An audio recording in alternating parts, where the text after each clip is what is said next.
Olá, gente querida do coração verde e amarelo, é mais um Jornal Foco do Brasil, compromisso com a verdade.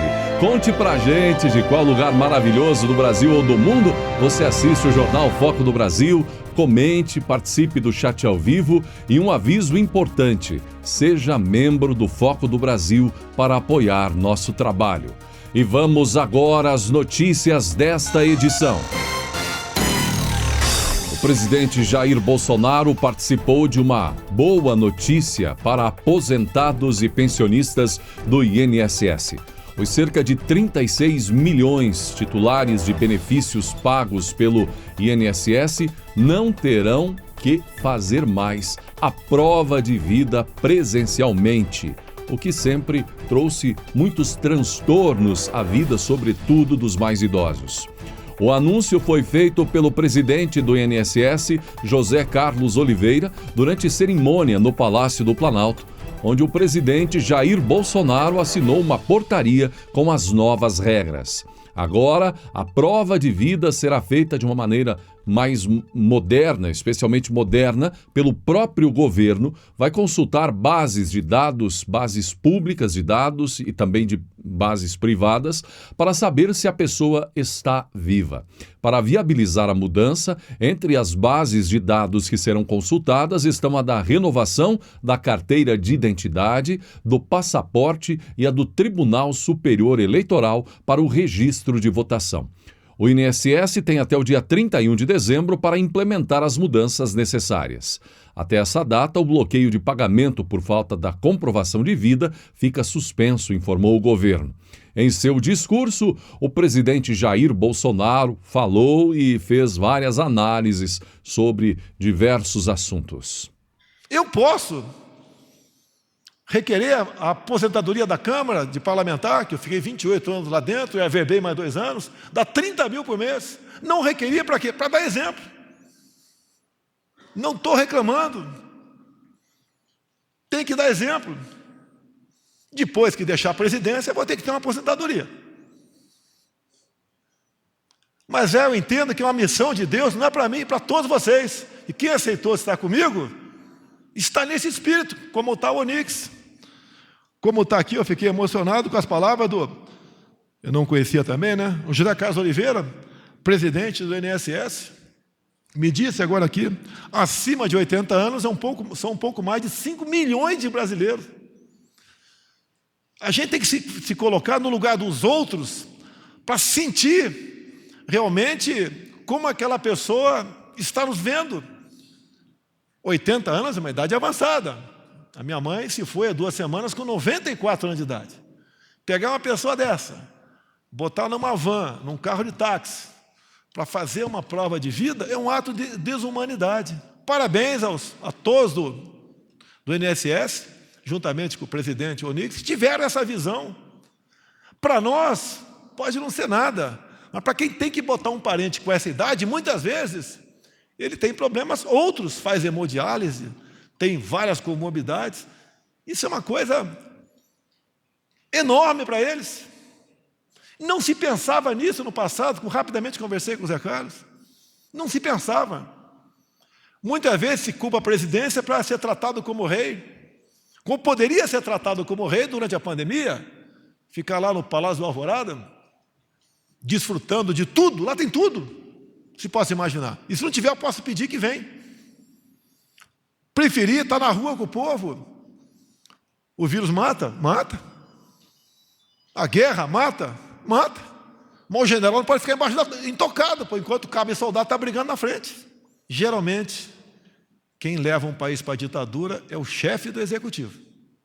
No Brasil, é o contrário.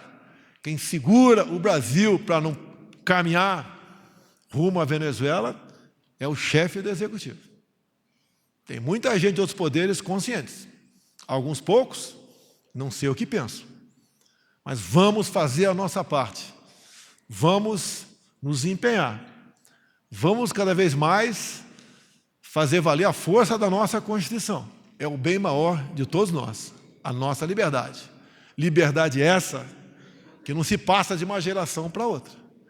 Ela tem que ser lutada, dia após dia. Nem um passo atrás pode ser dado. E nós temos como dizer para os nossos filhos e netos que o bem maior deles passou pelo entendimento e pela luta de cada um de nós. E o importante é o encontro do presidente Jair Bolsonaro com membros das Forças Armadas. O presidente Jair Bolsonaro participou de um encontro com o ministro da Defesa e com os comandantes das Forças Armadas para tratar de aspectos da conjuntura nacional e internacional de interesse nas áreas de segurança e defesa.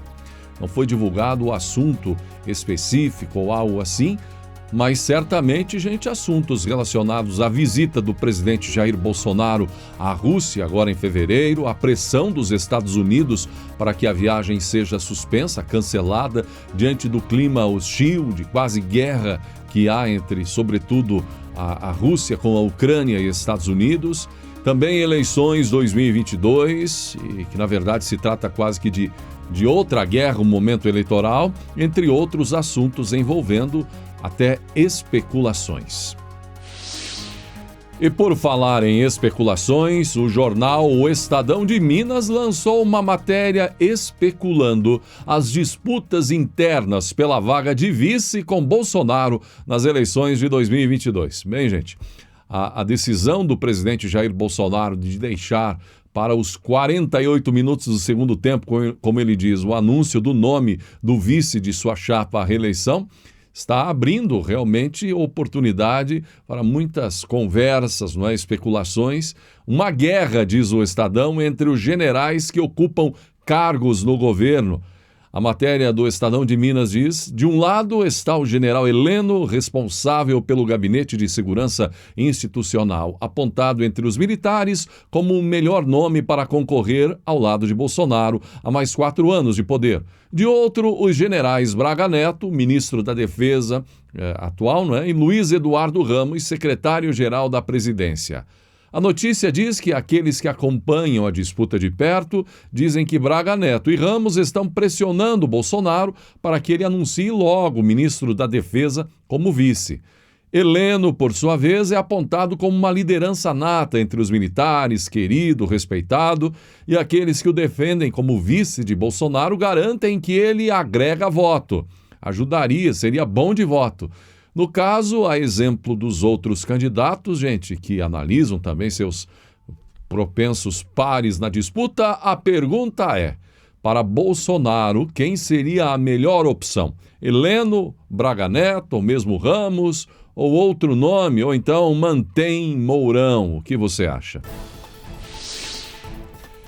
Enquanto Bolsonaro explora rombos e prejuízos com a corrupção em estatais durante os governos petistas e os atuais lucros, não é, que as mesmas empresas apresentam, agora algumas frases da ex-presidente Dilma Rousseff durante um evento do seu partido repercutindo. No seminário do PT sobre conjuntura política neste ano eleitoral, Dilma defendeu alguns temas: reindustrialização do país, jogadas, eleitorais, defesas, discursos políticos para a campanha. E Dilma aproveitou o momento para acusar o atual presidente de destruir conquistas dos seus governos e dos de Lula. Dilma ainda atacou o presidente Bolsonaro e disse que ele desfez o que ela havia feito com as seguintes palavras: tudo isso foi destruído pelo senhor Jair Bolsonaro. Mas Dilma garantiu que o PT não se apresenta de mãos vazias. Foram as palavras dela, não é? Diz que tem muita coisa para usar na campanha. A dubiedade das palavras é que acabou levando aí a muita conversa, não é? Entendimentos diferenciados nas redes sociais. E também as redes sociais revelam muitas amenidades todos os dias, não é? Agora tem uma música na voz de Juliana Bonde, que está repercutindo, promete virar, se já não virou, uma espécie de meme musical, pois mexe com meio mundo por aí. E promete, sim, muita polêmica. Tem até o padre Fábio de Mello na letra da música.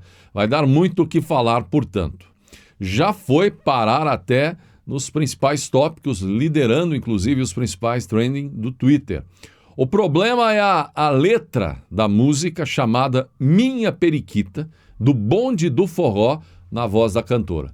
A letra cita artistas e está no YouTube. Mas também, além de artistas, cita políticos, incluindo Lula e Bolsonaro. Você já ouviu por aí o vídeo? Para o atual presidente, a cantora diz que não daria a tal periquita, representada ali por sons de passarinhos, pois Bolsonaro metralharia a tal periquita. Já para Lula, Juliana canta que não daria a periquita por medo de ele roubá-la. Com a presença dos presidentes Jair Bolsonaro, presidente da República, também Luiz Fux, do Supremo Tribunal Federal, e Procurador-Geral da República Augusto Aras, uma sessão solene no plenário da Câmara deu início ao ano legislativo no Congresso Nacional. A cerimônia foi semipresencial, com a participação de deputados e senadores presencialmente ou por videoconferência. Como todos os anos, a sessão, coordenada pelo presidente do Congresso, o senador Rodrigo Pacheco, começou com a leitura da mensagem presidencial. Em 22, continuaremos trabalhando para o desenvolvimento, o progresso e o bem-estar de nosso povo, sempre calcados em nossos princípios, nossos valores e em nossa democracia. Os senhores nunca me verão vir aqui nesse parlamento pedir para regulação da mídia e da internet. Eu espero que isso não seja regulamentado por qualquer outro poder. A nossa liberdade acima de tudo. Também nunca virei aqui para anular a reforma trabalhista aprovada por este Congresso. Afinal, os direitos trabalhistas continuam intactos no artigo 7º da Constituição. Sempre respeitaremos a harmonia e a independência dos poderes. Contamos, uma vez mais, com as senhoras e os senhores parlamentares para a aprovação e a implementação dos projetos que o Brasil necessita. Ao entregar a presente mensagem presidencial, reiteramos nosso compromisso com o Brasil, com o povo brasileiro, e reafirmamos nosso objetivo de construir um país mais justo, próspero e voltado ao cidadão. E reafirmo, meus senhores, me sinto hoje parlamentar aqui também. Não deixemos que qualquer um de nós, quem quer que esteja no Planalto Central, ouse regular a mídia. Não interessa por qual intenção e objetivo. A nossa liberdade, a liberdade de imprensa, garantida em nossa Constituição, não pode ser violada ou arranhada por quem quer que seja nesse país. Muito obrigado a todos. O ministro da Economia, Paulo Guedes, demonstrando sempre confiança na retomada do crescimento, da força do Brasil nos próximos meses. Ele, inclusive, cita a atração de investimentos privados como um dos grandes pilares do desenvolvimento do país. Ele, inclusive, com sua equipe, participando de vários eventos e sempre destacando a potencialidade do Brasil. O Brasil se tornou a maior fronteira de investimentos do mundo no setor real. Não são previsões, são contratos já assinados de investimentos para os próximos anos, declarou Guedes, referindo-se a mudanças já aprovadas em marcos regulatórios do setor de infraestrutura. Não dependemos mais de um setor público que exauriu sua capacidade de investimento pelas estripulias do passado, disse Guedes. De acordo com o ministro, um eventual segundo mandato do presidente Jair Bolsonaro seria importante para a economia brasileira consolidar os avanços recentes. Ele reconheceu as dificuldades de implementar um programa consistente de privatizações. Temos dificuldades em implementar as privatizações, apesar de o presidente ter tido 60 milhões de votos e ter se comprometido com um programa liberal. Às vezes, a oposição está dentro do governo, alertou Paulo Guedes. O ministro da Economia ainda reclamou das críticas recebidas pelo governo de que a atual gestão estaria apostando no populismo fiscal. Erraram as previsões sobre a dívida pública por trilhões. Tem muita gente pessimista falando bobagem. Não são mais analistas, são militantes, disse Paulo Guedes. O ministro conhece as potencialidades do país. O Brasil, todo mundo, aliás, todo o povo brasileiro sabe da riqueza e da força que há empacotada, enterrada, enfim. Não tem como explicar um país como o Brasil não conseguir oferecer a toda a população um padrão muito maior de vida, muito mais elevado. Aliás, tem como explicar. É a incompetência política. Por isso é importante, um ano de 2022, é um ano eleitoral, e a gente tem que tirar um pouquinho toda a carga que recai sobre uma única pessoa, do presidente da República, e começar a cobrar firme nas reuniões, os encontros, aquele político, deputado, que vai pedir o seu voto lá no bairro, não é? Seja em São Paulo, no Rio, na comunidade, na favela, onde for o candidato. Ele tem que se explicar, tem que dar a explicação devida ao povo e sentir aquele calorão que a gente sente na hora que vai no mercado, por exemplo, e descobre que ali num determinado produto tem um imposto elevadíssimo, o calorão que a gente sente na hora de encher o tanque de combustível, ou quem pode, não é? E saber que pelo menos em estados até 30% do valor vai em imposto do ICMS e outros impostos em toda a infinidade de produtos que há no país. Com toda a luta que o governo tem feito para reduzir impostos, agora se fala na redução generalizada do IPI para tentar ajudar a contribuir. Pelo menos parece que há boa vontade do governo. Agora é preciso saber se os políticos, de uma forma geral, têm essa boa vontade na hora de cortar gastos. Mais um ano agora iniciando no Congresso Nacional. Se vê alguém falando em cortar gastos na Câmara, no Senado, alguém contando para a população, olha, estamos fazendo isso, fazendo aquilo, ajustando, diminuindo, não é? Um Congresso que tem um gasto anual de 10 bilhões de reais.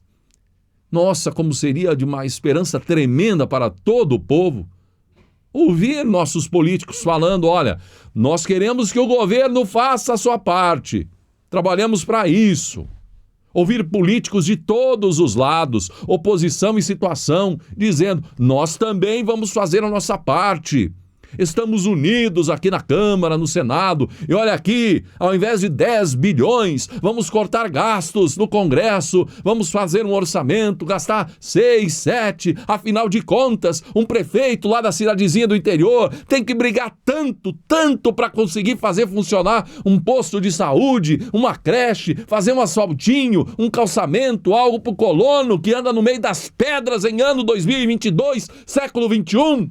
Nós não podemos gastar tanto assim com coisas abstratas, porque, sinceramente, grande, absoluta parte dos gastos são abstratos para a vida do cidadão brasileiro comum. Alguém vê essa disposição? Esperamos que esse seja um ano de virada na mente, não de candidatos a presidente ou do presidente, mas na mente dos senhores candidatos à Câmara e ao Senado, porque olha, gente, Paulo Guedes tem razão em desabafar, em ver, certamente ele sente esse calorão na hora de olhar para a força do país e ver o quanto o governo tem as mãos amarradas, ou quem tem ciência da potencialidade desse país tem as mãos amarradas e não pode fazer muita coisa, porque tem que sempre ter alguém à frente para atrapalhar. A arrecadação dos estados com o ICMS, o Imposto sobre Circulação de Mercadorias e Serviços, é o imposto estadual, bateu recorde em 2021, atingindo 637 bilhões de reais. Houve um crescimento de 22,6% em relação ao ano anterior. A informação consta em dados divulgados pelo Conselho Nacional de Política Fazendária, CONFAS. Os governos estaduais não haviam registrado um crescimento nesse nível desde 1999, início da série histórica. O aumento da arrecadação via ICMS foi impulsionado pelos preços da energia elétrica e dos combustíveis. A retomada da atividade econômica também teve impacto. O presidente Jair Bolsonaro, como sabemos, defende que os governadores reduzam as alíquotas do ICMS, cobrem um valor fixo. O governo também tenta emplacar aí uma PEC para eliminar a cobrança de impostos do governo federal e dos estados sobre o diesel, mas de repente parece que deu um passo atrás. E agora algumas medidas saindo do Congresso, ou do Senado, ou da Câmara, visando alcançar esse objetivo. O presidente do Senado, Rodrigo Pacheco, inclusive, tem defendido aí uma análise de uma das propostas agora que seja avaliada neste mês de fevereiro para contribuir de alguma forma. Fazer uma média aí das oscilações do preço do barril do petróleo, do próprio dólar, enfim, para que os aumentos não sejam tão constantes. Muito bem, e assim chegamos ao final desta edição do Jornal Foco do Brasil, com um convite especial para que você seja um membro aqui do Foco do Brasil para apoiar nosso trabalho. Fácil, clique em Seja Membro. Gratidão por isso e pela sua atenção e que Deus abençoe a você e a sua família.